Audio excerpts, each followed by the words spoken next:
18 বছর বয়সীদের টিকার আওতায় আনার পরিকল্পনা, করোনায় আরও 226 জনের মৃত্যু। নভেম্বরে এসএসসি, ডিসেম্বরে এইচএসসি পরীক্ষা, পরিস্থিতি স্বাভাবিক না হলে আগের ফলের ভিত্তিতে মূল্যায়ন। সার্বভৌমত্ব রক্ষায় অত্যাধুনিক সেনাবাহিনী অপরিহার্য, বললেন প্রধানমন্ত্রী, সৎ ও যোগ্যদের নেতৃত্বে আনার আহ্বান। স্বাস্থ্যবিধি মেনে বাস, ট্রেন, লঞ্চ চলাচল শুরু, মহাসড়ক ও ফেরিঘাটে মানুষের চাপ, চিরচেনা রূপে ফিরছে রাজধানী। কাল শুরু হচ্ছে জিম্বাবুয়ের বিপক্ষে ওয়ানডে সিরিজ, ইনজুরিতে মুস্তাফিজ, জয়ে চোখ টাইগারদের।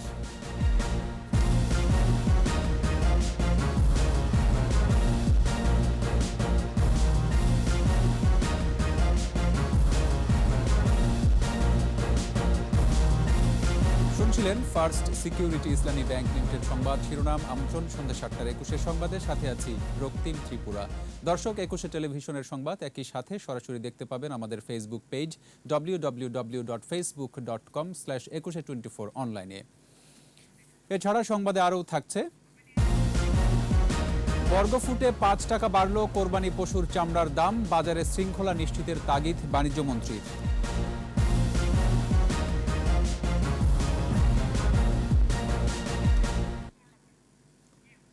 গেল 24 ঘন্টায় করোনা ও উপসর্গ নিয়ে 16 জেলায় 158 জনের মৃত্যু হয়েছে। তবে শনাক্তের হার কিছুটা কমেছে রাজশাহী, খুলনা, চুয়াডাঙ্গা ও টাঙ্গাইলে। 21-এর প্রতিনিধিদের সহায়তায় রত্না জামানের রিপোর্ট। রাজশাহী মেডিকেল কলেজ হাসপাতালের করোনা ইউনিটে একদিনে আরও 19 জনের মৃত্যু হয়েছে। তাদের মধ্যে 5 জন করোনা পজিটিভ। বাকিদের মধ্যে 12 জন উপসর্গ নিয়ে এবং 2 জন মারা যান করোনা মুক্ত হয়ে পরবর্তী স্বাস্থ্য জটিলতায়।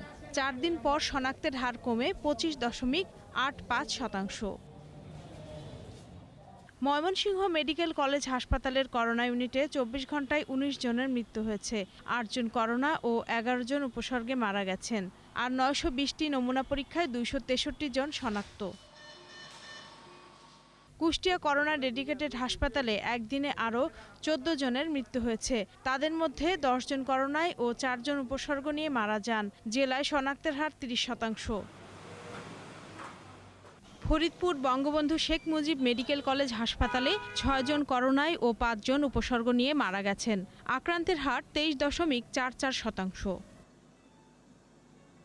ঝিনাইদহে 24 ঘন্টায় করোনা ও উপসর্গে মারা গেছেন 7 জন। শনাক্তের হার 33.93%। টাঙ্গাইলে 24 ঘন্টায় করোনায় 3 ও উপসর্গে 4 জন সহ মোট 7 জনের মৃত্যু হয়েছে। আক্রান্তের হার শতকরা 28.43%। 24 ঘন্টায় করোনা উপসর্গ নিয়ে সাতক্ষীরায় আরও 7 জনের মৃত্যু হয়েছে। শনাক্তের হার 16.90%। চুয়াডাঙ্গা সদর হাসপাতালে করোনায় 4 জন ও উপসর্গ নিয়ে মারা গেছেন আরও 1 জন। এ নিয়ে জেলায় করোনায় 147 জনের মৃত্যু হয়েছে। শনাক্তের হার 26.41%। ঠাকুরগাঁয়ে করোনায় আরও 4 জনের মৃত্যু হয়েছে। জেলায় শনাক্তের হার 33.46%। গাজীপুরে নতুন করে আরও 256 জন করোনায় আক্রান্ত হয়েছেন। সংক্রমণের হার 49.61%। রত্না জামান, 21 টেলিভিশন। শিক্ষার্থীদের টিকার আওতায় আনতে বয়সসীমা 18 বছর করার প্রক্রিয়া চালাচ্ছে সরকার। রাজধানীতে মহাখালীতে এক অনুষ্ঠানে স্বাস্থ্যমন্ত্রী বলেন, লকডাউন তুলে নিয়ে সংক্রমণ বাড়বে। এদিকে করোনায় একদিনে মারা গেছে 226 জন। এর মধ্যে ঢাকা বিভাগেই 74 জনের মৃত্যু হয়েছে। নতুন করে শনাক্ত হয়েছে 12,236 জন। এদিন সংক্রমণ হার কিছুটা কমেছে। বাকিরা জানাচ্ছেন স্মৃতি মণ্ডল। রাজধানীর মহাখালীর বিসিপিএসে আয়োজিত এই অনুষ্ঠানে ঢাকা মেডিকেল কলেজ হাসপাতালের কোভিড আইসিইউ এবং বহির্বিভাগ শেড উদ্বোধন করেন স্বাস্থ্যমন্ত্রী জাহিদ মালেক। পরে মন্ত্রী বলেন, চীন থেকে আরও 1.5 কোটি টিকা আসবে। পাশাপাশি কোভ্যাক্স থেকে মডার্না এবং অ্যাস্ট্রাজেনেকা টিকা আসবে। 18 বছরের ওপরের সবাইকে টিকার আওতায় আনার পরিকল্পনার কথাও জানান তিনি। ভ্যাকসিনের বয়সটা আরও নামিয়ে আসা যায় কিনা এ বিষয়ে মাননীয় প্রধানমন্ত্রীর সাথেও আলাপ হয়েছে এবং ওনারও একটা নির্দেশনা আছে। আমাদের টেকনিক্যাল কমিটিও কালকে জানিয়েছে যে আমরা 18 বছর বয়স পর্যন্ত আমরা ভ্যাকসিন দিতে পারি। 18 এবং তার ঊর্ধ্বে। মন্ত্রীর আশঙ্কা, লকডাউন তুলে নেয়ায় সংক্রমণ বাড়তে পারে, তাই সবাইকে কঠোরভাবে স্বাস্থ্যবিধি মেনে চলার আহ্বান জানান তিনি। আমাদের জেলা পর্যায়ে এদিকে করোনায় 24 ঘন্টায় আরও 226 জনের মৃত্যু হয়েছে। মৃতের সংখ্যা বেড়ে হয়েছে 17,278। 44,941 জনের নমুনা পরীক্ষায় শনাক্ত হয়েছে 12,236। মোট শনাক্ত 10,71,774। নতুন 8,395 জন সহ সুস্থ হয়েছে 9 লাখেরও বেশি। পরীক্ষার বিপরীতে দৈনিক সংক্রমণ হার কমে হয়েছে 27.23%, সুস্থতা 84.51 এবং মৃত্যু 1.61%। 24 ঘন্টায় সবচেয়ে বেশি মারা গেছে ঢাকা বিভাগে 74 জন, খুলনা বিভাগে 52 ও চট্টগ্রাম বিভাগে 42 জনের মৃত্যু হয়েছে।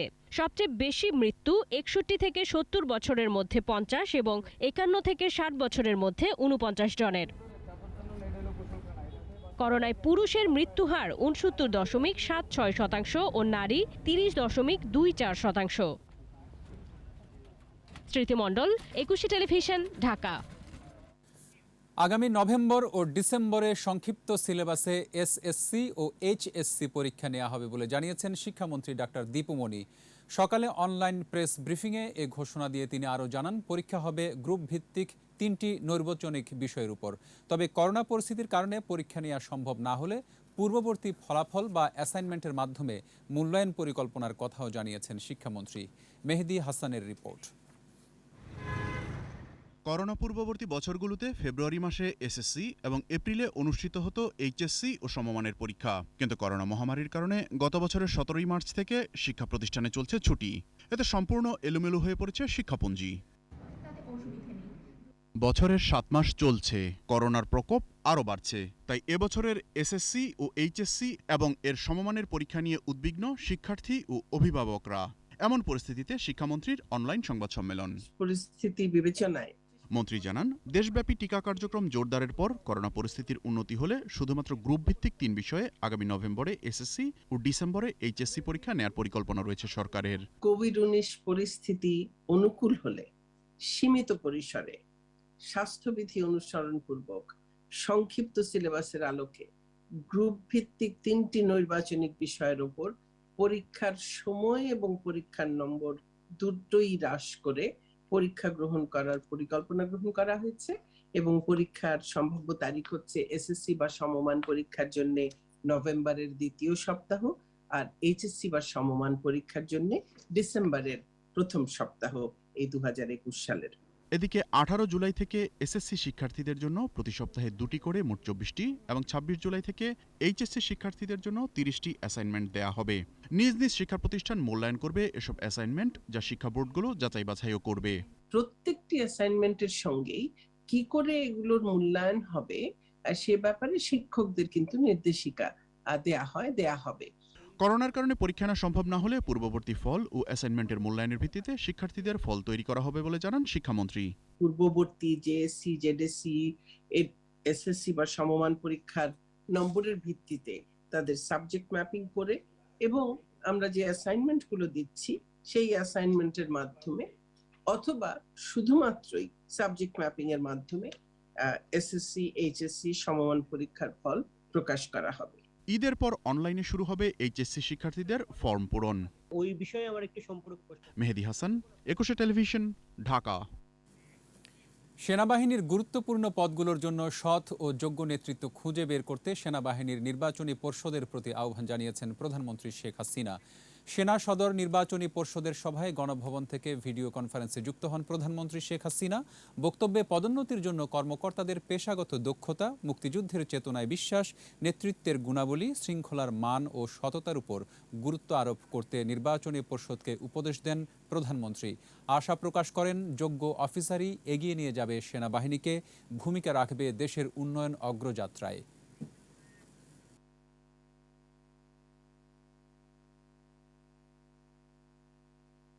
আমাদের 2008-এর নির্বাচনী ইশতেহারে ডিজিটাল বাংলাদেশ গড়ে তুলব ঘোষণা দিয়েছিলাম। আজকে সেই ডিজিটাল প্রযুক্তির মাধ্যমে এই গুরুত্বপূর্ণ অনুষ্ঠানে উপস্থিত থাকতে পেরে আমি অত্যন্ত আনন্দিত এবং এই করোনাকালীন সময়েও সকলে এখানে উপস্থিত হতে পেরেছেন, সুস্থ আছেন, আল্লাহ রাব্বুল আলামিনের কাছে শুকরিয়া আদায় করি এবং আপনাদের সবাইকে আন্তরিক অভিনন্দন জানাই।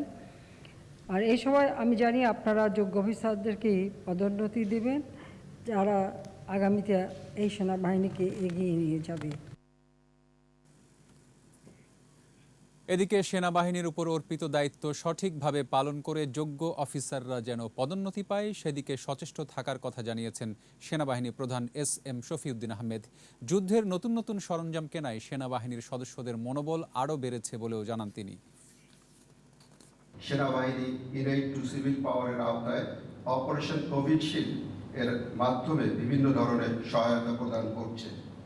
আমরা অত্যন্ত আন্তরিকতা, নিষ্ঠা ও সাহসিকতার সাথে এই দায়িত্ব পালন করার চেষ্টা করছি। মাননীয় প্রধানমন্ত্রী, সেনাবাহিনীর উচ্চতর পদ সমূহের যোগ্য অফিসারদেরকে এই পর্ষদের মাধ্যমে পদোন্নতি প্রদানের মহান কার্যক্রম সম্পন্ন হয়। আমি আপনাকে নিশ্চয়তা প্রদান করছি এই নির্বাচনী পর্ষদ সততা, কর্তব্যবোধ, নিষ্ঠা ও আন্তরিকতার সাথে দায়িত্ব পালনে সর্বাত্মক সচেষ্ট থাকবে।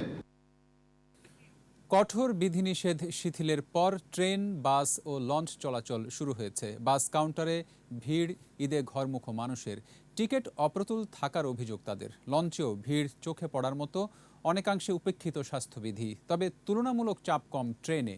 অবশ্য অনলাইনে টিকিট পেতে ভোগান্তি পোহাতে হয় অনেককে।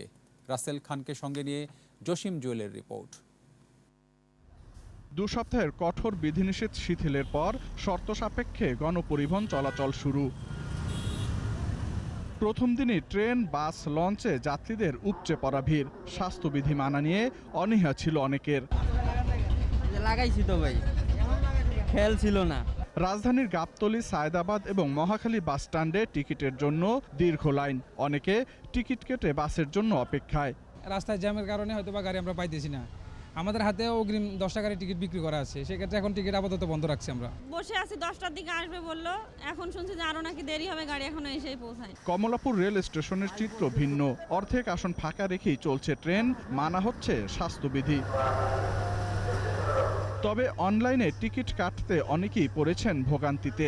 অনলাইনে সার্ভারে এত সমস্যা করে যে টিকিট কাটতে অনেক দেরি হয়ে যায়। স্যানিটাইজার স্প্রে করা হচ্ছে ট্রেনের প্রত্যেকটা সিটে এবং হাতলে। আমরা যাচ্ছি অনেকদিন পর, আমরাও ভয় পাচ্ছিলাম যে আদৌ পরিবেশটা কেমন হবে, কিন্তু না, পরিবেশটা সুন্দর। কমলাপুর রেল স্টেশন পরিদর্শন শেষে রেলমন্ত্রী বলেন, একসঙ্গে সবাই টিকিট কাটার চেষ্টা করায় মাঝে মাঝে সার্ভারে জটিলতা দেখা দেয়। লোকাল ট্রেনগুলিতে কিছু কিছু ব্যত্যয় হচ্ছে, এরপরেও আমরা চেষ্টা করছি যাতে মানা যায়। জিআরবি, পুলিশ এবং আমাদের নিজস্ব আরএনবি, রেলওয়ে আমাদের নিজস্ব বাহিনী, কাজে আমরা চেষ্টা করব যাতে আমাদের এই স্বাস্থ্যবিধিটা মেনে আমরা পরিচালনা করতে পারি। দক্ষিণ পশ্চিমাঞ্চলের লঞ্চ যাত্রীরাও রাজধানী ছাড়তে শুরু করেছেন। অর্ধেক যাত্রী নেওয়ার কথা থাকলেও তা মানার বালাই নেই।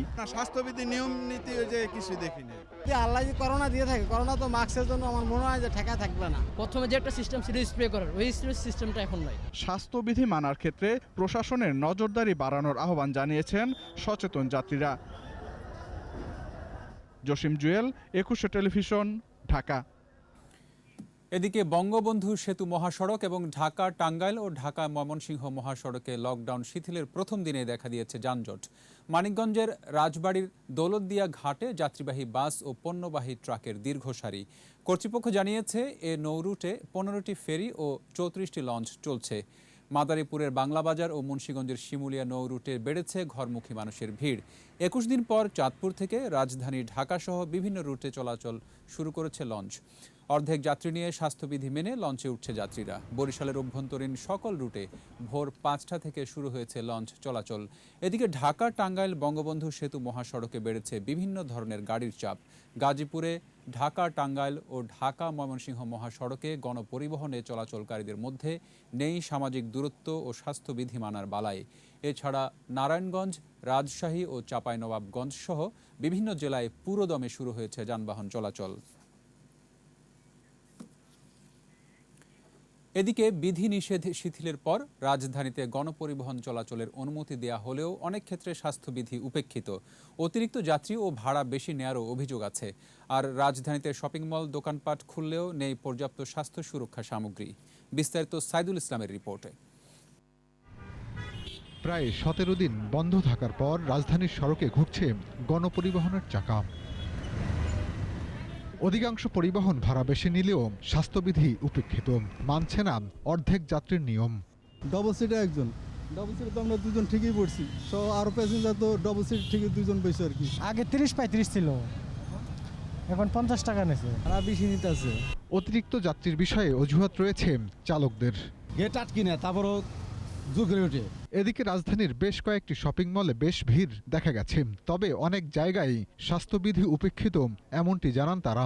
অত বেশি কেনাকাটা করতে পারিনি, এমনি যাচ্ছি, ঈদ অনেক ভিড় টির আছে, এই জন্য এরা মানে স্বাস্থ্যবিধি না মেনেই বিক্রি করতে পারলেই বাসে আর কি। ঈদের আগে কিছুটা হলেও ক্ষতি পুষিয়ে নেওয়ার বিষয়ে আশাবাদী দোকানিরা। উপকারী হয়েছে আমাদের, মোটামুটি দেখা গেছে এতদিন বন্ধ ছিল, কোনো টাকা পয়সা পাই নাই, এখন দেখা গেছে ডিউটি করতেছি, কিছু টাকাটা পাবো। সবাই তোমার চাই সেবে থাকার জন্য, আমিও চাই সেবে থাকার জন্য, কি করবো, জীবিকা তাগিদে আমাদের আসতে হয়। এতদিন বন্ধ ছিল, আমাদের খুব কষ্টে ছিলাম, এখন যেহেতু খুলছে এক সপ্তাহের জন্য আমাদের একটু উপকার হয়েছে। তবে স্বল্প সময়ের জন্য দোকানপাট খোলায় কর্মচারীদের বেতন ভাতা সহ বেশ কিছু সমস্যায় পড়তে হবে বলে জানান দোকান মালিকরা। আজকের দিনটা আমাদের ঝাড়ফুঁস করতে করতে চলে গেল, আর থাকে 3 দিন, এখন মানুষ গরু লিয়ে করবো দৌড়াদৌড়ি। তাহলে এতদিন বন্ধ করে দিয়ে 4 দিন নির্ধারণ করলেন, এখন করোনা নাই দেশে। সাইদুল ইসলাম, 21 টেলিভিশন, ঢাকা। নিচ্ছি সংবাদ বিরতি, যখন ফিরছি তখন অন্যান্য খবরের সঙ্গে আরও থাকছে। রাজধানীতে অসহায় মানুষের মাঝে বিভিন্ন সংগঠনের খাদ্য সামগ্রী বিতরণ, পাশে থাকার প্রত্যয়। যাবজ্জীবন মানে 30 বছর সশ্রম কারাদণ্ড, রিভিউ এর পূর্ণাঙ্গ রায় প্রকাশ। আমন্ত্রণ আবারও সন্ধ্যা 7:21 সংবাদে। করোনাকালে ক্ষতিগ্রস্ত অসহায় ও নিম্ন আয়ের মানুষের জন্য প্রধানমন্ত্রী ঘোষিত প্রণোদনার সঠিক বন্টনের নির্দেশ দিয়েছেন আওয়ামী লীগ সাধারণ সম্পাদক ওবায়দুল কাদের। বঙ্গবন্ধু অ্যাভিনিউয়ে এক অনুষ্ঠানে তিনি বলেন, সত্যিকারের ক্ষতিগ্রস্তরা যাতে প্রণোদনার অর্থ পায় সেদিকে নজর রাখতে হবে। এ নিয়ে কোনো অনিয়ম হলে কাউকে ছাড় দেয়া হবে না। এদিকে রাজধানীতে অসহায় মানুষের মাঝে খাদ্য সামগ্রী বিতরণ করেছে বিভিন্ন সহযোগী সংগঠন। বিস্তারিত জানাচ্ছেন রিয়াদ সুমন। করোনায় ক্ষতিগ্রস্ত অসহায় কর্মহীন মানুষের মাঝে খাদ্য সামগ্রী বিতরণে বাংলাদেশ স্বেচ্ছাসেবক লীগের কর্মসূচি। রাজধানীর বঙ্গবন্ধু এভিনিউয়ে অসহায় মানুষের হাতে খাদ্য সামগ্রী তুলে দেন আওয়ামী লীগের যুগ্ম সাধারণ সম্পাদক বাহাউদ্দিন নাসিম সহ সংগঠনের নেতারা। দেশের মানুষের ত্রাণ বিতরণ অনুষ্ঠানে সরকারি বাসভবন থেকে ভার্চুয়ালি যোগ দেন দলের সাধারণ সম্পাদক ওবায়দুল কাদের। বক্তৃতায় তিনি বলেন, আওয়ামী লীগ যেকোনো দুর্যোগ মোকাবেলায় মানুষের পাশে থেকে রাজনীতি করে। অসহায় মানুষের জন্য ঘোষিত প্রধানমন্ত্রীর প্রণোদনা নিয়ে যাতে কোনো অনিয়ম না হয় সেদিকে নেতাকর্মীদের নজর রাখার নির্দেশ দেন ওবায়দুল কাদের। সত্যিকারের ক্ষতিগ্রস্তরা সাহায্য পায় সে ব্যাপারে আমাদের নজর রাখতে হবে। প্রধানমন্ত্রী শেখ হাসিনা এ ব্যাপারে কঠোর অবস্থান আছেন। খেটে খাওয়া মানুষের সাহায্য নিয়ে যারা নয়-ছয় করবেন তাদের কোনো অবস্থাতেই ছাড় দেওয়া হবে না। ভ্যাকসিনের কোনো সংকট হবে না বলেও আশ্বস্ত করেন আওয়ামী লীগ সাধারণ সম্পাদক। ভ্যাকসিন নিয়ে যা যা আয়োজন, যা যা প্রয়োজন সবই প্রধানমন্ত্রী করে রেখেছেন, নগদ টাকাও দিয়ে রেখেছেন। ভ্যাকসিনের কোনো সংকট হবে না, এটা আমি নিশ্চয়তা দিতে পারি। এদিকে মিরপুরে পশ্চিম মণিপুর বাইতুল আমান জামে মসজিদ কমিটির আয়োজনে দুস্থ ও অসহায় মানুষের মাঝে খাদ্য সামগ্রী বিতরণ করেছে আওয়ামী যুবলীগ। এই কর্মসূচি থেকে সরকারের পাশাপাশি বিত্তবানদের মানুষের পাশে দাঁড়ানোর আহ্বান জানান যুবলীগ সাধারণ সম্পাদক। সকল শ্রেণী পেশার মানুষকে অনুরোধ করব, আসুন বন্ধুগণ, আমি আমার পাশের প্রতিবেশী যিনি অসহায় আছেন, উনি কি অবস্থায় আছেন তার খোঁজ খবর রাখি। সেগুনবাগিচায় বিভিন্ন এলাকায় হতদরিদ্র মানুষের মাঝে খাদ্যদ্রব্য, সাবান ও হ্যান্ড স্যানিটাইজার বিতরণ করেন সংরক্ষিত নারী কাউন্সিলর রোকসানা ইসলাম চামেলি। ঢাকা সিটি কর্পোরেশনের 43 নম্বর ওয়ার্ডে দুস্থদের মাঝে চাল, নগদ অর্থ এবং সুরক্ষা সামগ্রী বিতরণ করেন কাউন্সিলর আরিফ হোসেন ছোটন এবং ঢাকা দক্ষিণ সিটি কর্পোরেশনের অঞ্চল 4-এর আঞ্চলিক কর্মকর্তা মোহাম্মদ হায়দার আলী। যুবলীগ ছাত্রলীগ কর্মীদের উদ্যোগেও বিভিন্ন এলাকায় রান্না করা খাবার বিতরণ হয়। এছাড়া Shahbag, Katabon, Elephant Road, Farmgate, Science Lab ও নিউ মার্কেট এলাকায় রাতে ছিন্নমূল মানুষের মাঝে রান্না করা খাবার বিতরণ করে যুবলীগ। রিয়াদ সুমন, 21 টেলিভিশন, ঢাকা। করোনা মহামারীতে কর্মহীন ও দুস্থ অসহায় মানুষের মাঝে স্বাস্থ্য সুরক্ষা সামগ্রী ও খাদ্য সহায়তা প্রদান করেছে সম্প্রীতি বাংলাদেশ। সংগঠনের আহ্বায়ক ও ২১ টেলিভিশনের প্রধান নির্বাহী কর্মকর্তা পীযূষ বন্দ্যোপাধ্যায় দুপুরে কারওয়ান বাজারে ত্রাণ কর্মসূচির উদ্বোধন করেন। এ সময় তিনি বলেন, বঙ্গবন্ধুর আদর্শে গড়া এই সংগঠন অসাম্প্রদায়িক বাংলাদেশ বিনির্মাণের প্রতিজ্ঞাবদ্ধ। তারই ধারাবাহিকতায় প্রধানমন্ত্রী শেখ হাসিনার নির্দেশ মতো দলমত নির্বিশেষে অসহায় ও দুস্থ মানুষের পাশে দাঁড়িয়েছে সম্প্রীতি বাংলাদেশ। মানিক শিকদারের রিপোর্ট। করোনা দুঃসময়ে কাজ হারিয়ে বেকার হয়েছে অনেকেই। কঠিন এই সময়ে অসহায় এসব মানুষের পাশে দাঁড়ালো সম্প্রীতি বাংলাদেশ। ২০১৮ সালের ৭ জুলাই আত্মপ্রকাশ করে সম্প্রীতি বাংলাদেশ। প্রতিষ্ঠা লগ্ন থেকেই মুক্তিযুদ্ধের চেতনায় অসাম্প্রদায়িক বাংলাদেশ গঠনের জন্য কাজ করে যাচ্ছে। তারই ধারাবাহিকতায় বৃহস্পতিবার দুপুরে কারওয়ান বাজার এলাকায় কর্মহীন অসহায় মানুষের মাঝে রান্না করা খাবার ও সুরক্ষা সামগ্রী বিতরণ অনুষ্ঠানের উদ্বোধন করা হয়। খাবার ও সুরক্ষা সামগ্রী পেয়ে খুশি সাধারণ মানুষ। ভালো লাগতেছে। খুব ধন্যবাদ তাকে যে এই অসময় আমাকে খাবার দেওয়ার জন্য। সংগঠনের সদস্যরা জানান, সামাজিক ও সচেতনতামূলক কর্মকাণ্ডের পাশাপাশি মহামারীতে সব সময় অসহায় মানুষের পাশে থাকবে সম্প্রীতি বাংলাদেশ। যতটুকু সামর্থ্য আছে চেষ্টা করছি তাদের পাশে থেকে কিছুটা সহযোগিতা করে। রাজধানীর বিভিন্ন স্থানে খাদ্য সহায়তার পাশাপাশি দেশের বিভিন্ন প্রান্তে অক্সিজেন সিলিন্ডার, খাদ্য সুরক্ষা সামগ্রী প্রদান সহ সচেতনতা কার্যক্রম পরিচালনা করছে সংগঠনটি। ঢাকাতে এবং ঢাকার বাইরে আমাদের সবখানে যেখানে জেলা শাখা আছে, শাখার মাধ্যমে যেখানে আমাদের শুভানুদ্যোগীরা আছেন তাদের মাধ্যমে আরও কিছু কিছু উদ্যোগ নিচ্ছি। সম্প্রীতি বাংলাদেশের আহ্বায়ক ও ২১ টেলিভিশনের সিইও জানান, বঙ্গবন্ধুর আদর্শ ও মুক্তিযুদ্ধের চেতনায় গড়া এই সংগঠন দুর্যোগ দুর্বিপাকে দেশের মানুষের পাশে সবসময় কাজ করে যাবে। আর চরম বিপদ এসছে, এই সংস্কৃতিটাকে বঙ্গবন্ধু লালন করেছিলেন এবং ৭১-এর মুক্তিযুদ্ধের সময় বঙ্গবন্ধু নির্দেশ দিয়েছিলেন কিন্তু এইভাবে যার যা কিছু আছে তাই নিয়ে ঝাঁপিয়ে পড়তে হবে। সম্প্রীতি বাংলাদেশ এই সংগঠন সেখান থেকেই অনুপ্রাণিত হয়ে কাজটি করছে। সংগঠনের সদস্যরা রাজধানী কারওয়ান বাজার, শহীদ মিনার, হাইকোর্ট এলাকা সহ বিভিন্ন স্থানে দুস্থ মানুষকে ত্রাণ সহায়তা প্রদান করে। মানিক শিকদার, ২১ টেলিভিশন, ঢাকা। ঈদ পরবর্তী লকডাউনে পোশাক কারখানা খোলা রাখার দাবি জানিয়েছে বিজিএমইএ, বিকেএমইএ সহ তৈরি পোশাক শিল্পের বিভিন্ন সংগঠন। দাবি বিবেচনার অনুরোধ জানিয়ে প্রধানমন্ত্রী ও মন্ত্রী পরিষদ সচিবের কাছে আনুষ্ঠানিক চিঠি দিয়েছে সংগঠনগুলো। রিপোর্টে আরও জানাচ্ছেন মোহাম্মদ নুরুন নবী। পশ্চিমা বাজারের শীত বড়দিনকে সামনে রেখে বেচা বিক্রি বেড়ে যায় এবং পরবর্তী গ্রীষ্মের অর্ডার বুকিংয়ে জুলাই আগস্ট এই ২ মাস খুবই গুরুত্বপূর্ণ। মোট রপ্তানি ৪০ ভাগই আসে এই সময়ে। কিন্তু দেশের করোনা সংক্রমণ ও মৃত্যু দুই বেড়ে যাওয়ায় প্রতিরোধমূলক ব্যবস্থার অংশ হিসেবে ২৩ জুলাই থেকে ১৪ দিন সবকিছুই বন্ধ থাকছে। ঈদের ছুটি ও লকডাউন মিলিয়ে প্রায় ৩ সপ্তাহ বন্ধ থাকবে কারখানার উৎপাদন। এতে রপ্তানিমুখী এসব শিল্পের ক্ষতির আশঙ্কায় কারখানা খোলা রাখার অনুরোধ জানালেন ব্যবসায়ীরা।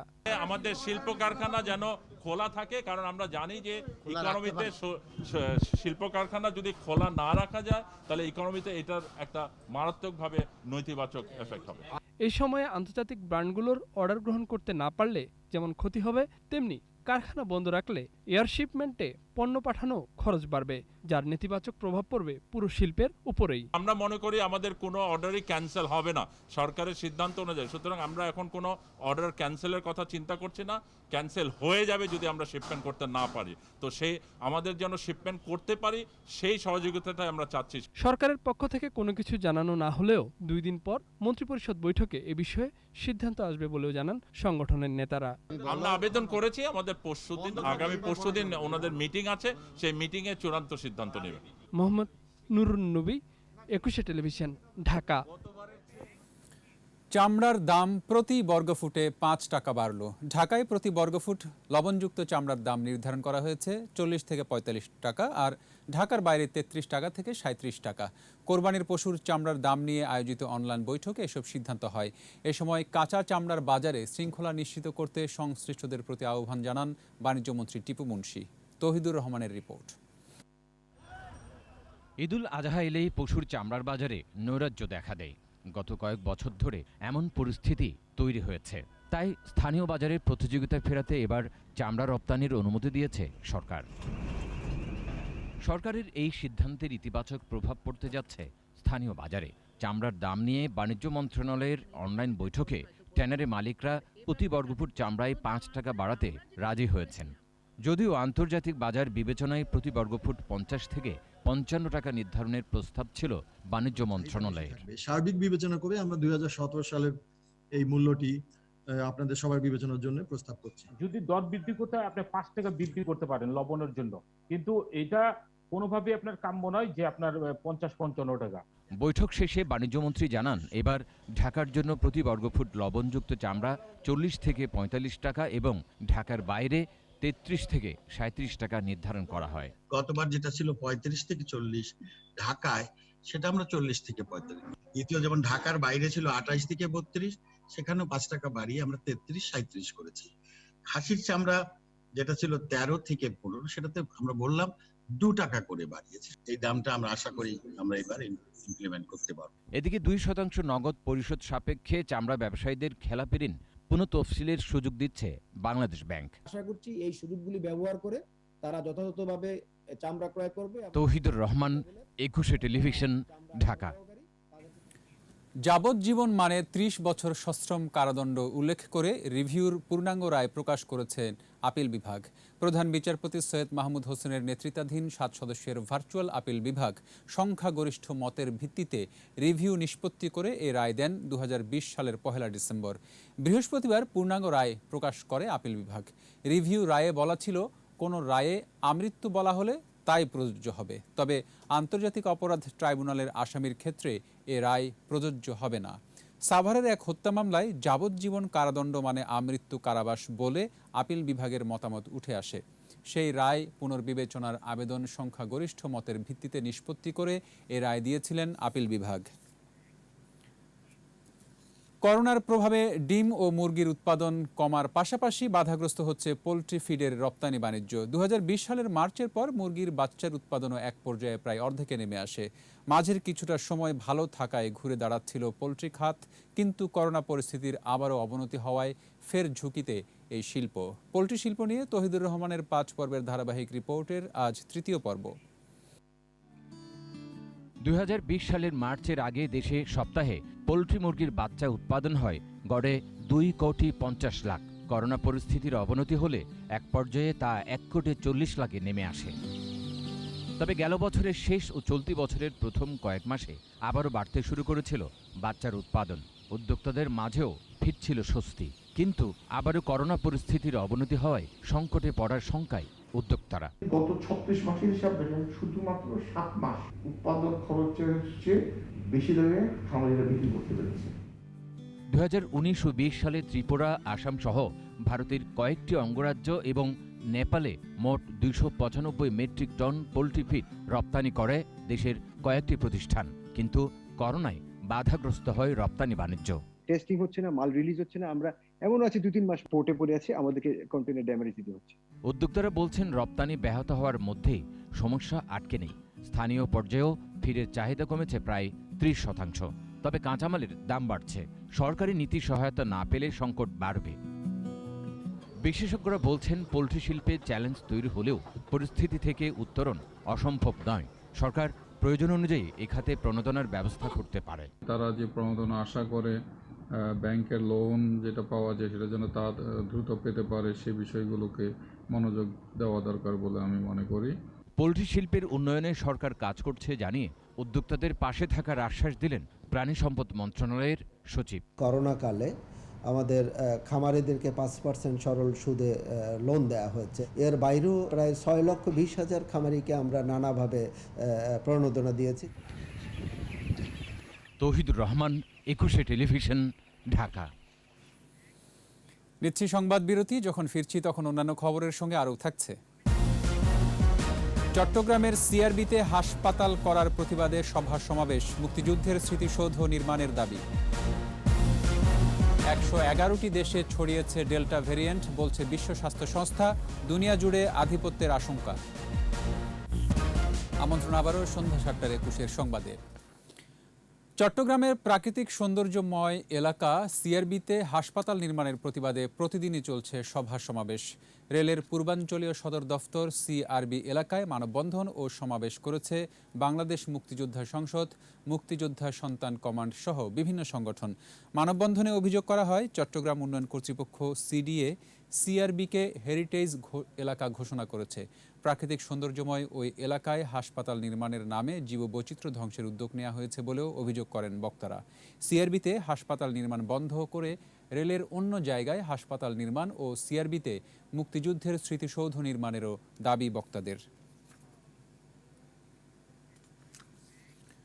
করোনা রোগীদের অক্সিজেনের প্রয়োজন মেটাতেই হাইফোনেজাল ক্যানোলা নিয়ে বিত্তবানদের এগিয়ে আসার আহ্বান জানিয়েছেন ঢাকা উত্তর সিটি মেয়র আতিকুল ইসলাম।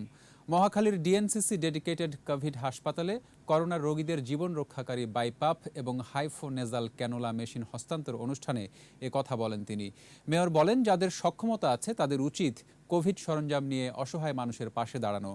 পরে 8টি হাইফোনেজাল ক্যানোলা, 18টি বাইপপ মেশিন ডিএনসিসি করোনা হাসপাতালের পরিচালক ব্রিগেডিয়ার জেনারেল নাসির উদ্দিনের কাছে হস্তান্তর এবং 40টি প্রয়োজনীয় অ্যাক্সেসরিজ দেন উত্তর সিটি মেয়র। একটি হাই ফ্লো নোজল ক্যানুলার দাম হচ্ছে 2.5 থেকে 3 লক্ষ টাকা করে। আমরা গরু কোরবানি দিতে যাব, মানুষ কিন্তু কোরবানি হয়ে যাচ্ছে এই একটি হাই ফ্লো নোজল ক্যানুলার জন্য। আমি বিনয়ের সাথে আপনাদেরকে অনুরোধ করব, আপনারা প্রত্যেকেই যার যে ক্ষমতা আছে আপনারা আমাদের ঢাকা উত্তর সিটি কর্পোরেশনে এসে হাই ফ্লো নোজল ক্যানুলা যেটা আছে এটা আপনারা সবাই দিন। কৃষি ফসল উৎপাদনে সহায়তাকারী উপকারী পোকামাকড়, প্রজাপতি, ফড়িং, মৌমাছির সংখ্যা দিন দিন কমে যাচ্ছে। বাংলাদেশ কৃষি বিশ্ববিদ্যালয়ের বিজ্ঞানীরা বলছেন, মাত্রাতিরিক্ত কীটনাশক, রাসায়নিক সার ব্যবহার এবং যত্রতত্র শিল্প কারখানার বর্জ্যই এসব উপকারী পোকামাকড়ের সংখ্যা কমার মূল কারণ।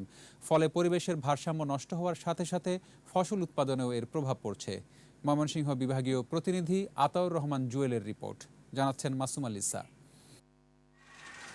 বাংলাদেশ কৃষি বিশ্ববিদ্যালয়ের কীটতত্ত্ব বিভাগের পোকামাকড় জাদুঘরে সংরক্ষণ করা হয়েছে দেশের বিভিন্ন প্রজাতির পোকামাকড়। এখানে রয়েছে উপকারী ও অপকারী সব ধরনের পোকামাকড়।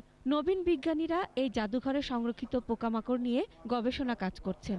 বিজ্ঞানীরা বলছেন, কৃষকের জমিতে মাত্রাতিরিক্ত কীটনাশক ও রাসায়নিক সার ব্যবহারের ফলে অপকারীর সাথে উপকারী পোকামাকড়ও মরে যাচ্ছে। এতে করে উপকারী পোকামাকড় কমে কৃষি ফসলে পরাগায়নে বাধা সৃষ্টি হয়ে ফসল উৎপাদনে এর প্রভাব পড়ছে। কৃষকরা সাধারণত ক্ষতিকর পোকা দমন করার জন্য বিভিন্ন ধরনের কীটনাশক ব্যবহার করে, যে কীটনাশকগুলো ক্ষতিকর পোকা দমন করার সাথে সাথে উপকারী পোকাকেও মেরে ফেলে। এদিকে নবীন বিজ্ঞানীরা বলছেন, নিয়ম না মেনে কৃষি জমিতে শিল্প কারখানা গড়ে ওঠায় এর রাসায়নিক বর্জ্যে পোকামাকড় ক্ষতিগ্রস্ত হচ্ছে। এর প্রভাবে পরিবেশের ভারসাম্য নষ্ট হচ্ছে। পরিবেশের এই পরিবর্তিত আবহাওয়ার জন্য এই উপকারী পোকাগুলো মরে যাচ্ছে, তাতে অপকারী পোকাগুলোর সংখ্যা বেড়ে গিয়ে পরিবেশের ভারসাম্য নষ্ট করছে। যেখানে সেখানে শিল্প কারখানা গড়ে ওঠার কারণে এটি কৃষি জমিতেও প্রভাব ফেলছে, স্পিসিস সেগুলো বিলুপ্ত হয়ে যাচ্ছে। এদিকে কৃষকরাও বলছেন, ফুল বাগানের সরিষা ক্ষেতে এবং অন্যান্য ফসলের জমিতে এখন আর আগের মতো প্রজাপতি, ফড়িং, মৌমাছির মতো পরাগায়নে সহায়তাকারী উপকারী পোকামাকড় দেখা যায় না। ফড়িং, প্রজাপতি, মৌমাছি এগুলি দেখা যেত, উড়ে বেড়াইতো। এখন এগুলি খুব কম। অনেক জাতের পোক দেখছি, পোক নাই, কম, একদম কম। তবে কৃষি বিভাগের এই ঊর্ধ্বতন কর্মকর্তা বলছেন, উপকারী পোকামাকড় বাঁচিয়ে রাখতে সমন্বিত বালাইনাশক পদ্ধতি সম্পর্কে কৃষকদের দক্ষতা বৃদ্ধিতে কাজ করে যাচ্ছেন তারা। আমরা আইপিএম এর প্রকল্পের মাধ্যমে আমরা উপকারী পোকা, অপকারী পোকা, আইপিএম ক্লাবের মাধ্যমে এটা কিন্তু কৃষকরা অলরেডি জেনে গেছে কোনটা উপকারী পোকা, কোনটা অপকারী পোকা। কৃষি উৎপাদন বাড়াতে হলে উপকারী পোকামাকড় বাঁচিয়ে রাখতে সকলকে আন্তরিক হতে হবে দাবি করেছেন সংশ্লিষ্ট কৃষি বিজ্ঞানীরা। মাসুম আলিসা, 21 টেলিভিশন। এবার এসআইবিএল ব্যবসা বাণিজ্যের খবর।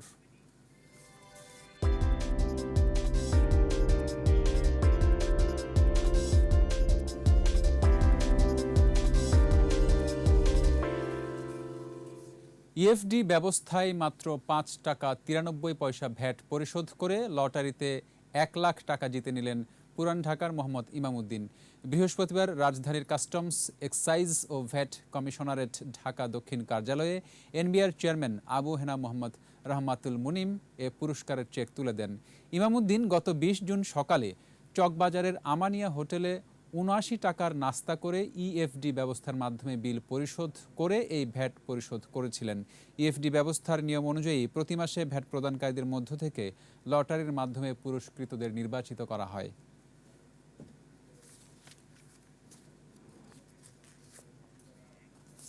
এরই সাথে শেষ করছি সন্ধ্যা ৭টার ২১ সংবাদ। যাবার আগে ফার্স্ট সিকিউরিটি ইসলামী ব্যাংক লিমিটেড সংবাদ শিরোনামগুলো আরও একবার।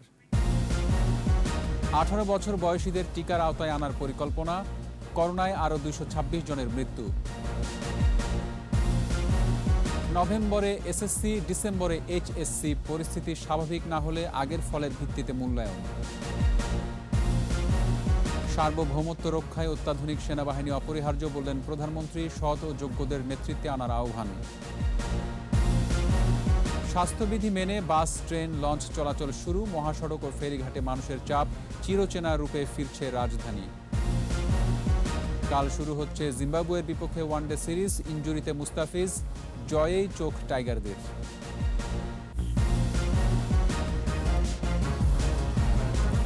সর্বশেষ খবর জানতে ডায়াল করুন 2021 নম্বরে আর ভিজিট করুন ekushe-tv.com ওয়েবসাইটে। এছাড়া ফেসবুকে লগ ইন করতে পারেন facebook.com/ekushe24 অনলাইনে। পরের সংবাদ রাত ৯টায় দেখার আমন্ত্রণ রইল। স্বাস্থ্যবিধি মেনে চলুন, সুস্থ থাকুন।